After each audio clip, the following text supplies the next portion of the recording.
সাবেক প্রধানমন্ত্রী শেখ হাসিনাকে প্রধান অভিযুক্ত করে আন্তর্জাতিক অপরাধ ট্রাইব্যুনালে গুমের অভিযোগ দায়ের করেছেন ইউপিডিএফ নেতা মাইকেল চাকমা। সকালে ট্রাইব্যুনালের চিফ প্রসিকিউটর মোহাম্মদ তাজুল ইসলামের কাছে মৌখিকভাবে এই অভিযোগ দায়ের করেন তিনি। চিফ প্রসিকিউটর জানান, আইনের বিধান অনুযায়ী এই মৌখিক অভিযোগ আমলে নিয়েছে প্রসিকিউশন। কয়েকদিনের মধ্যে অভিযোগের বিস্তারিত লিখিতভাবে দেওয়ার পর তদন্ত কাজ শুরু করবে ট্রাইব্যুনালের তদন্ত সংস্থা। আলোকচিত্রী ডক্টর শহীদুল আলম ও তার সহধর্মিণী অধ্যাপক রেহনুমা আহমেদকে সঙ্গে নিয়ে সকালে ট্রাইব্যুনালে যান মাইকেল চাকমা। তার অভিযোগ, 2019 সালের 9 এপ্রিল রাজধানীর কল্যাণপুর এলাকা থেকে তাকে তুলে নিয়ে যাওয়া হয়। এরপর থেকে 5 বছর 4 মাস কয়েক জায়গায় তাকে গুম করে রাখা হয়। সাবেক প্রধানমন্ত্রী শেখ হাসিনা ও আওয়ামী লীগের বিরুদ্ধে বক্তব্য দেয়ায় গুম করা হয় বলে দাবি মাইকেল চাকমার। শেখ হাসিনা যে 2013 সালে খাগড়াছড়িতে একটা সমাবেশে গিয়েছিলেন, নির্বাচনের সমাবেশে, তো ওই সমাবেশের দিনে একটা আমাদের ছাত্র সংগঠনের পাঠশাখা পরিষদের একটা অবরোধ ছিল। তো ওই সমাবেশের দিন শেখ হাসিনা সে যে পাবলিক মিটিংয়ে বক্তব্য দেওয়ার সময় বলেছিল যে আজকে যারা অবরোধ দিয়েছে তাদেরকে আমি দেখে নেব, একেবারে এইভাবে এসে বলছে, তাদেরকে আমি দেখে নেব। উনি যাদের বিরুদ্ধে অভিযোগ করছেন তাদের প্রত্যেকের ব্যক্তির বিরুদ্ধে, অধিকাংশের বিরুদ্ধে ইতিমধ্যে মামলা কিন্তু আমরা চলমান রেখেছি। এর সাথে যদি অতিরিক্ত কোনো ব্যক্তির সন্ধান পাওয়া যায় সেটাও আমরা তদন্ত করে দেখব। কিন্তু গুমের ব্যাপারে ওভারঅল বাংলাদেশে যতগুলো গুম হয়েছে সবগুলোর ব্যাপারে আমরা মূলত একটা সূত্র ধরেই চালু করব। উন্নয়নশীল দেশগুলোর জোট D8 শীর্ষ সম্মেলনে যোগ দিতে মিশরের কায়রোর পথে রয়েছেন প্রধান উপদেষ্টা মোহাম্মদ ইউনূস। প্রধান উপদেষ্টার কার্যালয় থেকে পাঠানো বার্তায় বলা হয়, মোহাম্মদ ইউনূস মিশরের পথে যাত্রা করেছেন। তাকে বহনকারী ফ্লাইটটি মঙ্গলবার রাতে হযরত শাহজালাল আন্তর্জাতিক বিমানবন্দর থেকে ছেড়ে যায়। মঙ্গলবার ঢাকার ফরেন সার্ভিস একাডেমিতে ব্রিফিংয়ে প্রধান উপদেষ্টার উপপ্রেস সচিব আবুল কালাম আজাদ বলেন, সম্মেলনে বাংলাদেশ ছাড়াও ইন্দোনেশিয়া, তুরস্ক ও পাকিস্তান সহ কয়েকটি দেশের সরকার প্রধান অংশ নেবেন। মালয়েশিয়ার শিক্ষামন্ত্রী ও নাইজেরিয়ার একজন উচ্চ পদস্থ কর্মকর্তাও এতে প্রতিনিধিত্ব করবেন। MSME এর ক্ষেত্রে বাংলাদেশকে কিভাবে কাজে লাগানো যায় সেই বিষয়গুলো আলোচনা করবেন প্রধান উপদেষ্টা। দেশে ইসলামী ধারার ব্যাংকগুলোকে আওয়ামী লীগ সরকার টার্গেট করে ধ্বংস করে দিয়েছিল উল্লেখ করে আইন, বিচার ও সংসদ বিষয়ক এবং প্রবাসী কল্যাণ উপদেষ্টা ডক্টর আসিফ নজরুল বলেছেন, অন্তর্বর্তী সরকার দায়িত্ব নেওয়ার পর দেশে 26% বৃদ্ধি পেয়েছে রেমিটেন্স প্রবাহ। আন্তর্জাতিক অভিবাসী দিবস ও জাতীয় প্রবাসী দিবস উপলক্ষে রাজধানীর ওসমানী মিলনায়তনে আয়োজিত এক অনুষ্ঠানে একথা বলেন তিনি। অনুষ্ঠানে বিশ্বের বিভিন্ন দেশে থাকা প্রবাসী বাংলাদেশিদের CIP অ্যাওয়ার্ড দেওয়া হয়, যারা রেমিটেন্স পাঠিয়ে অবদান রাখছেন জাতীয় অর্থনীতিতে। এ সময় যুব, ক্রীড়া ও LGAD উপদেষ্টা আসিফ মাহমুদ সজীব ভূঁইয়া ছাত্র জনতার গণ অভ্যুত্থানের প্রবাসীদের অবদানের কথা তুলে ধরে প্রবাসীদের বিভিন্ন সমস্যা সমাধানের দাবি জানান। বছরে এই সময়ের তুলনায় আমাদের রেমিটেন্স 26%। ফ্যাসিস্ট হাসিনা সরকার লুট করার জন্য বেছে নিয়েছিল ইসলামী ব্যাংকগুলোকে। বাংলাদেশে সবচেয়ে শক্তিশালী ছিল ইসলামী ব্যাংক সহ অন্যান্য ইসলামী ধারার ব্যাংকগুলো। এই ব্যাংকগুলোকে টার্গেট করে দুর্বল করে দেওয়া হয়েছিল। দায়িত্ব নেওয়ার পরে পূর্ববর্তী বছরে এই সময়ের তুলনায় আমাদের রেমিটেন্স 26% বৃদ্ধি পেয়েছে। আইনের তোয়াক্কা না করে, ভবিষ্যৎ কি হবে সেটা না ভেবে প্রবাসী ভাইয়েরা আমাদের জন্য কিভাবে দাঁড়িয়েছেন এবং ঝাঁপিয়ে পড়েছেন এবং শেষে জেল জুলুমের শিকার হয়েছেন। আজকের এই দিনে তাদেরকে গভীরভাবে স্মরণ করতে চাই এবং শ্রদ্ধা জানাতে চাই। নির্বাচন নিয়ে বিভ্রান্তিকর তথ্য দিচ্ছে অন্তর্বর্তীকালীন সরকার, এমন মন্তব্য করেছেন বিএনপির স্থায়ী কমিটির সদস্য ডাক্তার AZM জাহিদ হোসেন। এ সময় নরেন্দ্র মোদীর বক্তব্যকে সার্বভৌমত্বের জন্য হুমকি বলে মন্তব্য করেন তিনি। আর বিএনপির সিনিয়র যুগ্ম মহাসচিব রুহুল কবির রিজভী বলেছেন, ভারত যদি স্বৈরাচার শেখ হাসিনাকে একমাত্র প্রতিনিধি মনে করে তাহলে বাংলাদেশ তাদের সাথে সম্পর্ক রাখবে না। পৃথক দুই অনুষ্ঠানে এসব কথা বলেন তারা। মেজবা হাসানের রিপোর্ট। সাম্প্রদায়িক সম্প্রীতি বিনষ্টে ভারত সরকার ও মিডিয়ার অপপ্রচার এবং ভারতীয় আগ্রাসন রুখে দিতে 12 দলের এই প্রতিবাদ সমাবেশ। অনুষ্ঠানে ভারতের প্রতিদান 53 বছরে কড়াই গণ্ডায় দিয়েছে বাংলাদেশ বলে জানান বিএনপির স্থায়ী কমিটির সদস্য ডাক্তার AZM জাহিদ। উনি যে কথাটি 16 ডিসেম্বরে টুইট করেছে সেটি সত্যিকার অর্থে বাংলাদেশের অস্তিত্ব, বাংলাদেশের স্বাধীনতা এবং সার্বভৌমত্ব নিয়ে উনি প্রশ্ন তুলেছেন। এ সময় জন আকাঙ্ক্ষার সঙ্গে মিল রেখে বিএনপি সংস্কারের ধারক ও বাহক বলে জানান তিনি। প্রধান উপদেষ্টা বললেন ডিসেম্বরের শেষের দিকে এবং 26-এর প্রথম দিকে নির্বাচন হতে পারে। পরের দিনই ওনার প্রেস সচিব বললেন এটা আবার 26-এর জুন পর্যন্ত এটা যেতে পারে, অর্থাৎ ওনাদেরকে ক্ষমতা কে দিল। এদিকে দেশীয় পণ্য কিনে হও ধন্য শিরোনামে এক অনুষ্ঠানে বিএনপির সিনিয়র যুগ্ম মহাসচিব রুহুল কবির রিজভী বলেন, গোটা জাতিকে ভারতের উপর নির্ভর করে গড়ে তুলেছিল স্বৈরাচার শেখ হাসিনা। এটা বাংলাদেশের বিজয় দিবস না, এটা ভারতের বিজয় দিবস হয় কি করে? তারপরে ওনারা আমাদের মুক্তিযুদ্ধকে অবজ্ঞা করতে চান, আমাদের মুক্তিযোদ্ধাদেরকে অবজ্ঞা করতে চান। এ সময় ভারতীয় পণ্য জনসম্মুখে পুড়িয়ে বয়কটের ডাক দেন বিএনপির নেতারা। Misbah Hasan, NTV news, Dhaka. চিকিৎসা খাতে বৈষম্য নিরসন ও পদোন্নতি সহ 4 দফা দাবিতে মানববন্ধন ও প্রতিবাদ সমাবেশ করেছে শিশু বিশেষজ্ঞ চিকিৎসকরা। সকালে রাজধানীর মহাখালীতে স্বাস্থ্য বিভাগের মহাপরিচালকের অফিসের সামনে মানববন্ধনটি করে বাংলাদেশ পেডিয়াট্রিক অ্যাসোসিয়েশন। সমাবেশে বক্তারা বলেন, দীর্ঘ 15 বছর ধরে শিশু চিকিৎসকেরা বঞ্চিত। অতিরিক্ত পদায়নের মাধ্যমে দীর্ঘদিনের পদোন্নতি জট নিরসনের দাবিতে প্লেকার্ড ও ব্যানার নিয়ে শান্তিপূর্ণ প্রতিবাদ জানান শিশু বিশেষজ্ঞরা। অন্যান্য ক্যাডারের সঙ্গে শিশু বিভাগের ক্যাডারের বৈষম্য দূর করতে সরকারের কাছে আহ্বান জানান এই চিকিৎসকরা। সমাবেশ শেষে স্বাস্থ্য অধিদপ্তরের ডিজি এবং স্বাস্থ্য উপদেষ্টার সঙ্গে আলোচনার কথা রয়েছে বলে জানান তারা।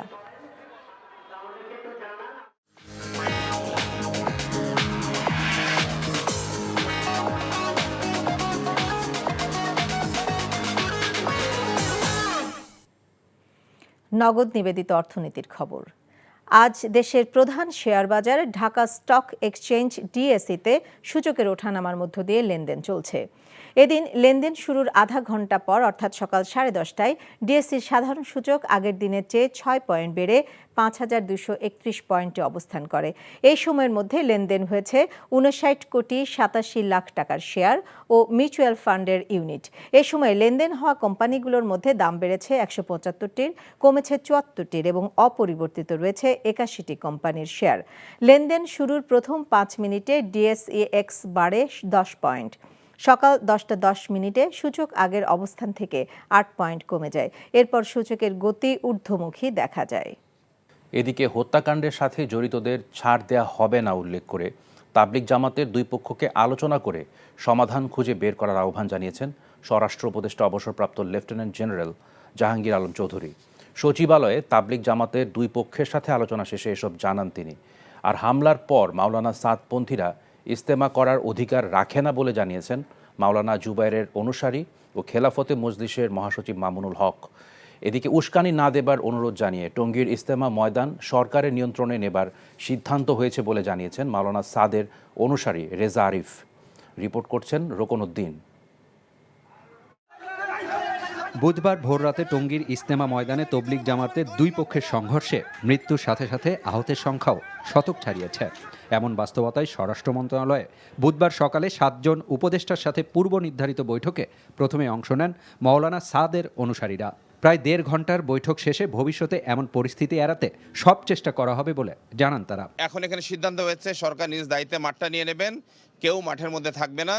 যেহেতু আমরা সকাল ভোর থেকে এখানে আছি, আমরা এখনই ছেড়ে দিচ্ছি। ওনারাও মাঠে ঢুকবেন না, আমরাও মাঠের মধ্যে ঢুকবো না। ওনারাও যেন রাস্তার মধ্যে নেমে না আসেন বা কোনো উস্কানিমূলক বক্তব্য প্রচার না করেন। পরে উপদেষ্টাদের সাথে বৈঠক করেন মাওলানা জুবায়েরের অনুসারীরা। তাদের সাথেও প্রায় 1.5 ঘন্টা ধরে চলে বৈঠক শেষে মাওলানা সাদপন্থীরা ইস্তেমা করার অধিকার হারিয়েছেন বলে জানানো হয়। এই সাদপন্থীদেরকে একটি সন্ত্রাসী সংগঠন আখ্যায়িত করে তাদেরকে নিষিদ্ধের আমরা দাবি জানিয়েছি।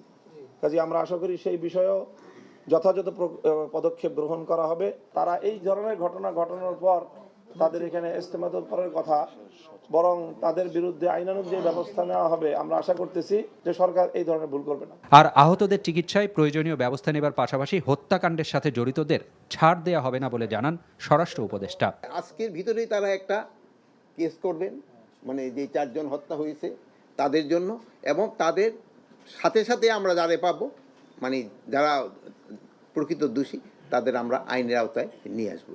তাবলিগ সাদপন্থীরা ইস্তেমা করতে পারবে। ভাই একটা কিন্তু জিনিস খুব সুন্দর বলছেন, তাদের ভিতরে কিন্তু একটা আলোচনা হচ্ছে, যে পন্থীগুলি এক করে, আপনারাও চাচ্ছেন সব এক হতে, তারা যদি আবার আলোচনা করে যদি তারা একটা সমাধানে আসতে পারে।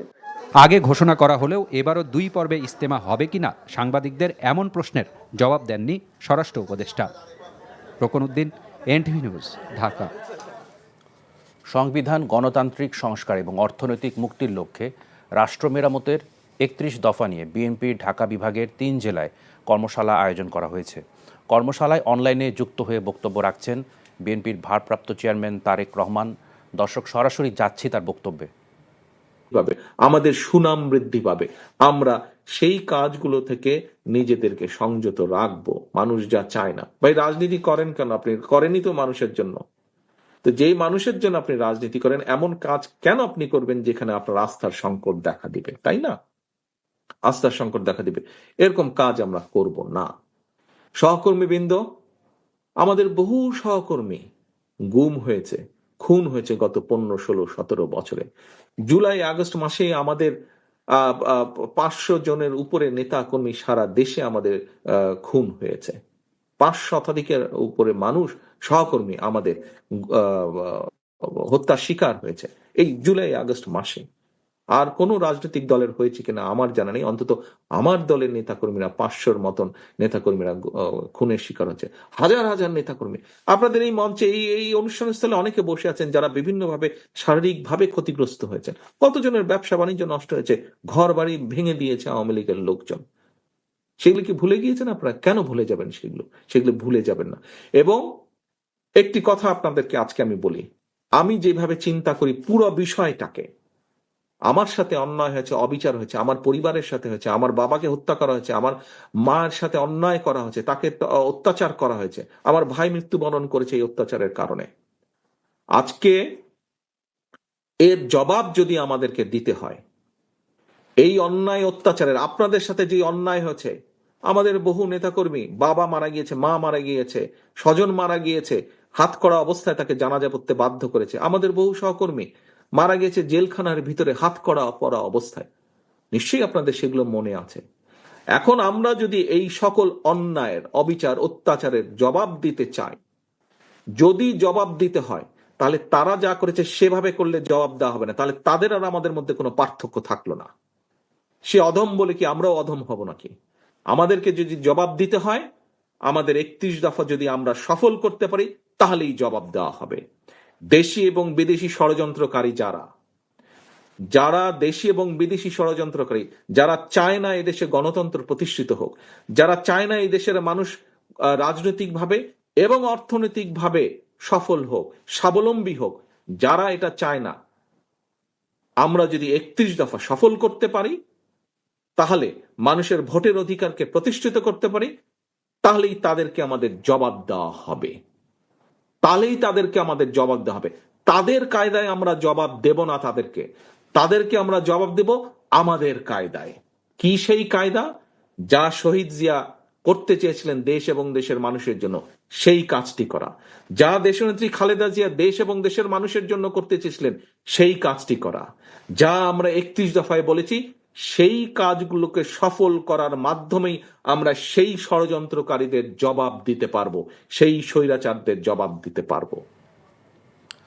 এতক্ষণ জানছিলেন বিএনপির ভারপ্রাপ্ত চেয়ারম্যান তারেক রহমানের বক্তব্যের অংশবিশেষ। বহুল আলোচিত চট্টগ্রামের 10 ট্রাক অস্ত্র মামলায় সাবেক স্বরাষ্ট্র প্রতিমন্ত্রী লুৎফুজ্জামান বাবর সহ 7 জনকে খালাস দিয়েছে হাইকোর্ট। আর 6 জনকে মৃত্যুদণ্ডের সাজা কমিয়ে 10 বছর করে কারাদণ্ড দেয়া হয়েছে। এছাড়া মৃত্যুদণ্ড থেকে যাবজ্জীবন কারাদণ্ড দেয়া হয়েছে উলফার সামরিক কমান্ডার পরেশ বড়ুয়াকে। বুধবার বিচারপতি মোস্তফা জামান ইসলাম ও বিচারপতি নাসরিন আক্তারের দ্বৈত বেঞ্চ এ রায় দেন। হাসান জাবেদের রিপোর্ট। 2004 সাল চট্টগ্রামের সিইউএফএল ঘাট থেকে অস্ত্র ভর্তি 10 ট্রাক উদ্ধার করে আইনশৃঙ্খলা বাহিনী। দেশের ইতিহাসে সবচেয়ে বড় এই অস্ত্র চোরাচালানটি আসে সমুদ্রপথে চট্টগ্রাম ইউরিয়া ফার্টিলাইজার জেটিতে। উদ্ধার করা অস্ত্রের মধ্যে ছিল চীনের তৈরি রাইফেল, সেমি অটোমেটিক রাইফেল সহ বিপুল পরিমাণ বিস্ফোরক দ্রব্য। এমন ঘটনা দেশের গণ্ডি পেরিয়ে আন্তর্জাতিক অঙ্গনেও আলোড়ন তোলে। 2014 সালে এই ঘটনায় তৎকালীন স্বরাষ্ট্র প্রতিমন্ত্রী লুৎফুজ্জামান বাবর, জামায়াত নেতা মতিউর রহমান নিজামী সহ 14 আসামিকে অস্ত্র চোরাচালান মামলায় মৃত্যুদণ্ড এবং অস্ত্র আইনের আরেকটি মামলায় তাদেরকে যাবজ্জীবন কারাদণ্ড দেয় চট্টগ্রামের বিশেষ ট্রাইব্যুনাল। চলতি বছরের 6 নভেম্বর এই মামলার ডেথ রেফারেন্স ও আপিলের উপর শুনানি শুরু হয়। যুক্তিতর্ক উপস্থাপন শেষ হলে বুধবার বহুল আলোচিত এ মামলার রায়ে সাবেক স্বরাষ্ট্র প্রতিমন্ত্রী লুৎফুজ্জামান বাবর, ডিজিএফআই এর সাবেক পরিচালক রেজ্জাকুল হায়দার, মহসিন উদ্দিন তালুকদার, এনামুল হক সহ 7 জনকে খালাস দেয়। তবে মৃত্যুদণ্ড পাওয়া আরেক আসামি উলফা নেতা পরেশ বড়ুয়াকে যাবজ্জীবন কারাদণ্ড দেয় হাইকোর্ট। 14 জনের ভিতরে 7 জনকে খালাস দিয়েছেন, 6 জনকে 10 বছরের সাজা দিয়েছেন এবং 1 জনকে যাবজ্জীবন সাজা দিয়েছেন। এরই প্রেক্ষিতে এই মামলা আজকে নিষ্পত্তি হলো। জনাব লুৎফুজ্জামান বাবরকেও আজকে খালাস দিয়েছেন এই কথা বলে যে তিনি রাজনৈতিক উদ্দেশ্যের ভিকটিম, শিকার। রায়ের পর খালাসপ্রাপ্ত আসামিদের আইনজীবীরা বলেন, বিচারিক আদালতে হস্তক্ষেপ করে বিগত সরকার যারা সম্পৃক্ত নয় তাদেরও মৃত্যুদণ্ড নিশ্চিত করে। যাদেরকে খালাস দিয়েছেন তাদের বিরুদ্ধেও কোনো সাক্ষী প্রমাণ পাওয়া যায়নি, আর যাদেরকে সাজা দিয়েছেন তাদেরকে যেহেতু আপনার ডেথ সেন্টেন্স কমিউট শুধু না, এটা মাত্র 10 বছরে এনে দিয়েছেন। বিচার যদি সঠিক না হয় তাইলে আইনের বিচার আছে এটা তো বলা যাবে না, আর আইনের বিচার যদি সমাজে না থাকে এই সমাজ থাকবে না। কাজে আমি আইনের ছাত্র হিসেবে এটুকু বলবো যে বিচার যেন সঠিক হয় এবং সাক্ষী প্রমাণের আলোকে যেন মামলার রায় হয়। এখানে সরকার পরিবর্তনের সাথে সাথে বিচারও যেন পরিবর্তন হয়ে না যায়। আলোচিত অস্ত্র চোরাচালান মামলায় অব্যাহতি পেলেও সাবেক স্বরাষ্ট্র প্রতিমন্ত্রী লুৎফুজ্জামান বাবর এখনই মুক্তি পাচ্ছেন না, কারণ একই ঘটনায় অন্য একটি মামলায় তার সাজা এখনও বহাল আছে। Hasan Jabed, NTV news, Dhaka. যশোরের শার্শা উপজেলার 5 ভুলট সীমান্ত থেকে 2 বাংলাদেশি যুবকের লাশ উদ্ধার করা হয়েছে। দুজনের শরীরেই গুরুতর জখম ছিল। স্থানীয় বাসিন্দাদের কেউ কেউ অভিযোগ করেছেন বিএসএফ সদস্যদের নির্যাতনে মারা গেছেন তারা। চট্টগ্রামে আইনজীবী সাইফুল ইসলাম আলিফ হত্যা মামলার 10 আসামিকে আইনজীবীদের উপর হামলা মামলায় গ্রেপ্তার দেখানোর নির্দেশ দিয়েছে আদালত। সকালে মেট্রোপলিটন ম্যাজিস্ট্রেট কাজী শরীফুল ইসলামের আদালতে শুনানি শেষে এই আদেশ দেওয়া হয়। আইনজীবীরা জানান, মামলার শুনানি শেষে আইনজীবীদের উপর হামলার ঘটনায় 10 আসামিকে গ্রেফতার দেখানোর আদেশ দেয় আদালত। এর আগে আইনজীবী সাইফুল ইসলামকে কুপিয়ে হত্যা মামলায় রিমান্ডে ছিলেন তারা। গত 26শে নভেম্বর রাষ্ট্রদ্রোহের মামলায় সনাতন জাগরণ মঞ্চের নেতা চিন্ময় কৃষ্ণ দাসের জামিন নামঞ্জুরের পর আদালত অবরুদ্ধ করে রাখার ঘটনায় পুলিশের সাথে ধাওয়া পাল্টা ধাওয়ার পর আইনজীবী সাইফুল ইসলামকে কুপিয়ে হত্যা করে ইসকন সদস্যরা। বৈষম্য বিরোধী ছাত্র জনতার আন্দোলনে হামলার মামলায় চট্টগ্রামের সংসদ সদস্য এম.এ. লতিফের 2 দিনের রিমান্ড মঞ্জুর করেছেন আদালত। সকালে চট্টগ্রাম মেট্রোপলিটন ম্যাজিস্ট্রেট মোহাম্মদ আলমগীরের আদালতে পুলিশ 10 দিনের রিমান্ড আবেদন করলে আদালত শুনানি শেষে 2 দিনের রিমান্ড মঞ্জুর করেন। গত 4 আগস্ট চট্টগ্রাম মহানগরীর নিউ মার্কেট এলাকায় ছাত্র জনতার উপর হামলা করে আওয়ামী লীগ, যুবলীগ ও ছাত্রলীগের নেতাকর্মীরা। এই হামলার ঘটনায় সাইফুল ইসলাম নামে এক যুবক নিহত ও অর্ধশত আহত হয়। পরবর্তীতে বৈষম্য বিরোধী ছাত্র আন্দোলনে হামলা ও হত্যা সংক্রান্ত আলাদা মামলা হয় এ সাবেক সংসদ সদস্যের বিরুদ্ধে। জামালপুরে ইউপি চেয়ারম্যান সহ 9 জন আওয়ামী লীগ ও ছাত্রলীগ নেতাকর্মীকে গ্রেফতার করেছে পুলিশ। পুলিশ জানায়, জুলাই আগস্টে নাশকতার অভিযোগে গতরাতে 5 জন ছাত্রলীগ নেতাকর্মী গ্রেফতার করা হয়েছে। গ্রেফতারকৃতরা হলো জেলা ছাত্রলীগের সাংগঠনিক সম্পাদক মোস্তাফিজুর রহমান হৃদয়, আইন বিষয়ক সম্পাদক শাহনেওয়াজ সিফাত, মেলান্দহ উপজেলা ছাত্রলীগের সাংগঠনিক সম্পাদক শুভ সহ 5 জন। তাদের বিরুদ্ধে নাশকতা মামলা রয়েছে। আজ তাদের আদালতে সোপর্দ করা হবে। বাংলাদেশ চা বোর্ডের chairman major general Sheikh Mohammad Sarwar Hossain বলেছেন, আওয়ামী লীগ সরকারের শীর্ষ কর্মকর্তাদের ব্যাপক লুটপাটের কারণে ন্যাশনাল টি কোম্পানির চা বাগানগুলোতে অচলাবস্থা নেমে এসেছে। শ্রমিকদের বেতন ভাতা নিয়েও সংকট কাটছে না। কমনওয়েলথ জার্নালিস্ট অ্যাসোসিয়েশনের আয়োজনে দুপুরে সিলেট কৃষি বিশ্ববিদ্যালয়ে চা শিল্পের সংকট ও সম্ভাবনা শীর্ষক আলোচনা সভায় তিনি কথা বলেন। সাবেক প্রধানমন্ত্রী শেখ হাসিনাকে প্রধান অভিযুক্ত করে আন্তর্জাতিক অপরাধ ট্রাইব্যুনালে গুমের অভিযোগ দায়ের করেছেন ইউপিডিএফ নেতা মাইকেল চাকমা। ট্রাইব্যুনালের চিফ প্রসিকিউটর মোহাম্মদ তাজুল ইসলামের কাছে মৌখিকভাবে এই অভিযোগ দায়ের করেন তিনি। চিফ প্রসিকিউটর জানান, আইনের বিধান অনুযায়ী এই মৌখিক অভিযোগ আমলে নিয়েছে প্রসিকিউশন। কয়েকদিনের মধ্যে অভিযোগে বিস্তারিত লিখিতভাবে দেওয়ার পর তদন্ত কাজ শুরু করবে ট্রাইব্যুনালের তদন্ত সংস্থা। আলোকচিত্রী ডক্টর শহীদুল আলম ও তার সহধর্মিণী অধ্যাপক রেহনুমা আহমেদকে সঙ্গে নিয়ে সকালে ট্রাইব্যুনালে যান মাইকেল চাকমা। তার অভিযোগ, 2019 সালে 9 এপ্রিল রাজধানী কল্যাণপুর এলাকা থেকে তাকে তুলে নিয়ে যাওয়া হয়। এরপর থেকে 5 বছর 4 মাস কয়েক জায়গায় তাকে গুম করে রাখা হয়। সাবেক প্রধানমন্ত্রী শেখ হাসিনা ও আওয়ামী লীগের বিরুদ্ধে বক্তব্য দেয় গুম করা হয় বলে দাবি মাইকেল চাকমার। শেখ হাসিনা যে 2013 সালে খাগড়াছড়িতে একটা সমাবেশে গিয়েছিলেন, নির্বাচনের সমাবেশে, তো ওই সমাবেশের দিনে একটা আমাদের ছাত্র সংগঠনের ছাত্র পরিষদের একটা অবরোধ ছিল। তো ওই সমাবেশের দিন শেখ হাসিনা সে যে পাবলিক মিটিংয়ে বক্তব্য দেওয়ার সময় বলেছিল যে আজকে যারা অবরোধ দিয়েছে তাদেরকে আমি দেখে নেব, একেবারে এইভাবে এসে বলছে, তাদেরকে আমি দেখে নেব। উনি যাদের বিরুদ্ধে অভিযোগ করছেন তাদের প্রত্যেকের ব্যক্তির বিরুদ্ধে, অধিকাংশের বিরুদ্ধে ইতিমধ্যে মামলা কিন্তু আমরা চলমান রেখেছি।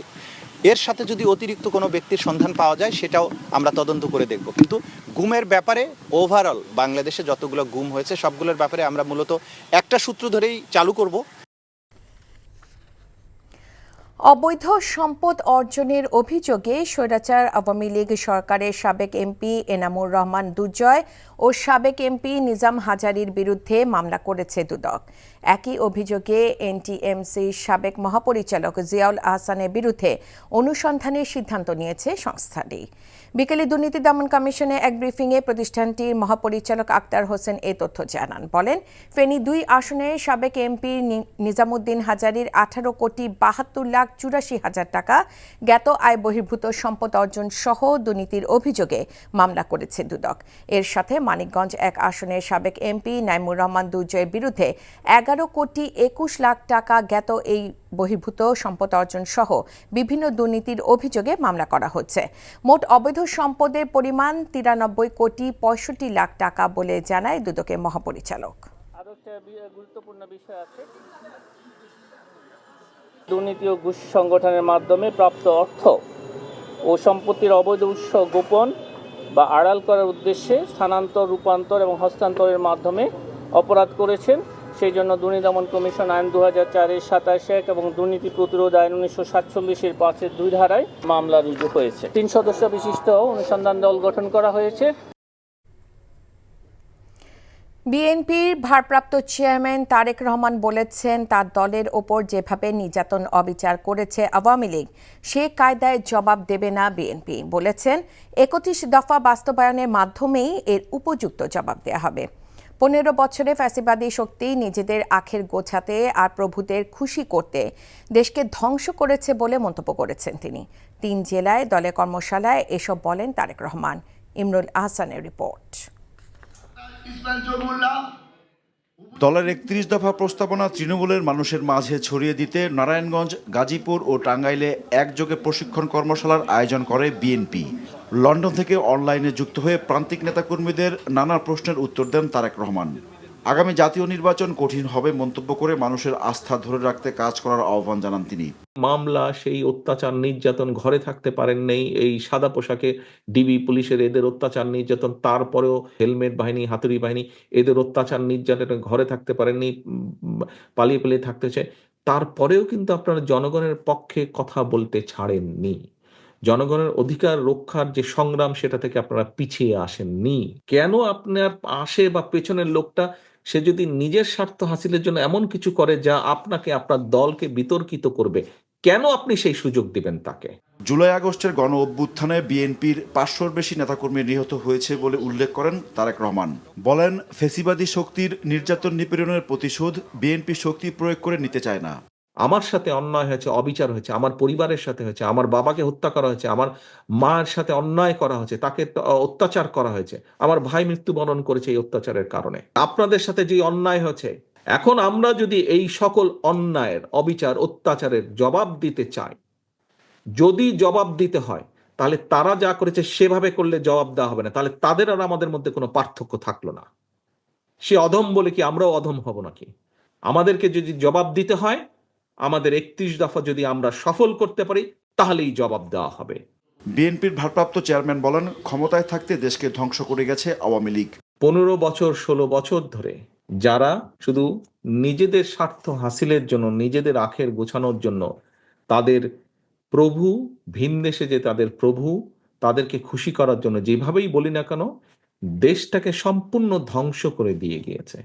সেটি অর্থনৈতিকভাবে হোক, সেটি প্রশাসনে হোক, সেটি দেশের শিল্প, ব্যবসা, বাণিজ্য, দেশের ঐতিহ্য, শিক্ষা, যাই বলি না কেন, দেশের স্বাস্থ্য ব্যবস্থা সবকিছুকে ধ্বংস করে দিয়ে গেছে। দেশের গণতন্ত্রের বিরুদ্ধে দেশি বিদেশি চক্রান্ত চলছে বলেও মন্তব্য করেন তারেক রহমান। Imrul Hasan, NTV news, Dhaka. নির্বাচন নিয়ে বিভ্রান্তিকর তথ্য দিচ্ছে অন্তর্বর্তীকালীন সরকার, এমন মন্তব্য করেছেন বিএনপি স্থায়ী কমিটির সদস্য ডাক্তার AZM জাহিদ হোসেন। সাম্প্রদায়িক সম্প্রীতি বিনষ্টে ভারত সরকার ও সে দেশের মিডিয়ার অপপ্রচার এবং ভারতীয় আগ্রাসন রুখে দিতে 12 দলের প্রতিবাদ সমাবেশে তিনি একথা বলেন। এ সময় নরেন্দ্র মোদীর বক্তব্যকে সার্বভৌমত্বের জন্য হুমকি বলেও মন্তব্য করেন তিনি। ভিন্ন একটি অনুষ্ঠানে বিএনপির সিনিয়র যুগ্ম মহাসচিব রুহুল কবির রিজভী বলেছেন, ভারত যদি স্বৈরাচার শেখ হাসিনাকে একমাত্র প্রতিনিধি মনে করে তাহলে বাংলাদেশ তাদের সাথে সম্পর্ক রাখবে না। এ সময় ভারতীয় পণ্য জনসম্মুখে পুড়িয়ে বর্জনের ডাক দেন বিএনপির নেতারা। প্রধান উপদেষ্টা বললেন ডিসেম্বরের শেষের দিকে এবং 26-এর প্রথম দিকে নির্বাচন হতে পারে। পরের দিনই ওনার প্রেস সচিব বললেন এটা আবার 26-এর জুন পর্যন্ত এটা যেতে পারে। অর্থাৎ ওনাদেরকে ক্ষমতা কে দিল? এটা বাংলাদেশের বিজয় দিবস না, এটা ভারতের বিজয় দিবস হয় কি করে? তার মানে ওনারা আমাদের মুক্তিযুদ্ধকে অবজ্ঞা করতে চান, আমাদের মুক্তিযোদ্ধাদেরকে অবজ্ঞা করতে চান। D8 সম্মেলনে যোগ দিতে মিশরের রাজধানী কায়রো পৌঁছেছেন অন্তর্বর্তী সরকারের প্রধান উপদেষ্টা অধ্যাপক ডক্টর মোহাম্মদ ইউনূস। আজ স্থানীয় সময় বেলা 11টায় মিশরের রাজধানী কায়রোর আন্তর্জাতিক বিমানবন্দরে তাঁকে স্বাগত জানান মিশরের পাবলিক বিজনেস সেক্টর মন্ত্রী মোহাম্মদ শিমি। পরে মন্ত্রীর সঙ্গে সংক্ষিপ্ত বৈঠক করেন প্রধান উপদেষ্টা। আগামীকাল কায়রোতে আল আজহার বিশ্ববিদ্যালয়ে ভাষণ দেবেন প্রধান উপদেষ্টা। অধ্যাপক ইউনূস আল আজহার আল শরীফ মসজিদে গ্র্যান্ড ইমাম আহমেদ এল তায়েবের আমন্ত্রণে মিশরীয় বিশ্ববিদ্যালয়ে ভাষণ দেবেন। পরদিন শুক্রবার তিনি D8 অর্গানাইজেশন ফর ইকোনমিক কোঅপারেশনে যোগ দিবেন, যা D8 শীর্ষ সম্মেলন নামে পরিচিত। এই সম্মেলনের ফাঁকে তুরস্কের প্রেসিডেন্ট রিসেপ তাইয়েব এরদোয়ান সহ কয়েকটি D8 সদস্য রাষ্ট্রের সরকার প্রধানদের সঙ্গে দ্বিপাক্ষিক বৈঠক হওয়ার কথা রয়েছে। এর আগে মঙ্গলবার মধ্যরাতে হযরত শাহজালাল আন্তর্জাতিক বিমানবন্দর থেকে মিশরের উদ্দেশ্যে ঢাকা ছাড়েন প্রধান উপদেষ্টা।